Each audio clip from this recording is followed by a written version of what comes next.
très grande joueuse de cartes depuis que je suis toute petite. Et donc, je trouvais que les cartes que j'utilisais étaient souvent trop positives, entre guillemets. Trop cucu les petits oiseaux, t'as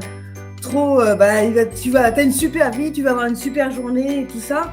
Alors que des fois, quand je me pose des questions, c'est vraiment quelque chose qui me fait mal et j'ai pas envie qu'on me dise que tout va bien, quoi. Donc je me suis dit, ça serait bien de créer un jeu où il y ait cette facette-là, où il y ait des facettes où ça va et où ça va pas.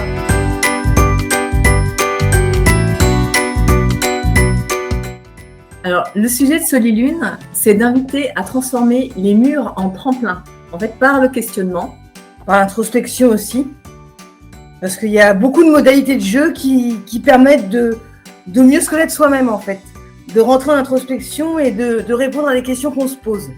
Et la dimension imagée et symbolique des cartes permet en fait de justement prendre du recul et d'avoir de l'humour par rapport aux situations qui sont pointées.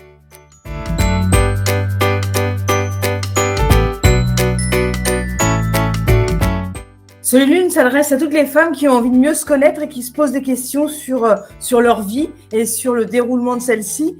Donc, en fait, quand on se pose des questions, on cherche des réponses. Donc, c'est adressé à ces femmes-là. En fait, avec Solilune, on ose aller voir là où ça fait mal.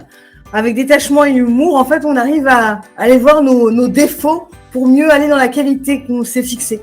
Et dans les défauts, il y a deux parties. Il y a la dimension de l'illusion, c'est-à-dire je crois être ceci, mais finalement, en fait, je ne le suis pas vraiment. Et puis, il y a vraiment après le mode plus destruction, c'est-à-dire de vengeance et de blocage et de renfermement. Donc voilà, il va éclairer ces deux parties-là aussi. Et le but, c'est toujours de monter dans la qualité et d'être bien dans ses baskets. Donc les problématiques qui sont abordées par Solilune peuvent être d'ordre professionnel, personnel ou relationnel. L'idée, c'est aussi bien comprendre ce qui se joue dans le miroir, dans ce qu'on peut rencontrer dans notre vie.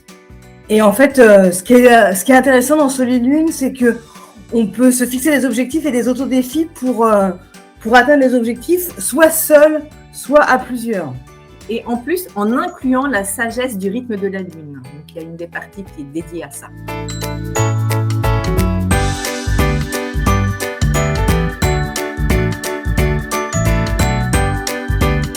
En rentrant dans cette aventure-là, vous allez pouvoir connaître plein de personnages différents, plein d'êtres hybrides, des fées, des centaures, des sirènes. Donc du coup, vous allez être face à différentes femmes. Et donc, c'est assez immédiat pour rentrer dedans, puisque du coup, cette dimension visuelle des illustrations est faite justement pour faciliter une forme d'identification. Avec un langage très symbolique, on a vraiment creusé les symboles. Chaque être hybride et chaque nationalité est vraiment en fonction de la qualité de la carte.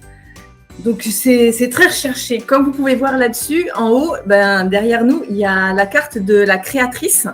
Et donc, pour la représenter, vous voyez, c'est assez simple. C'est un centaure qui peut représenter Frida Kahlo d'une certaine manière.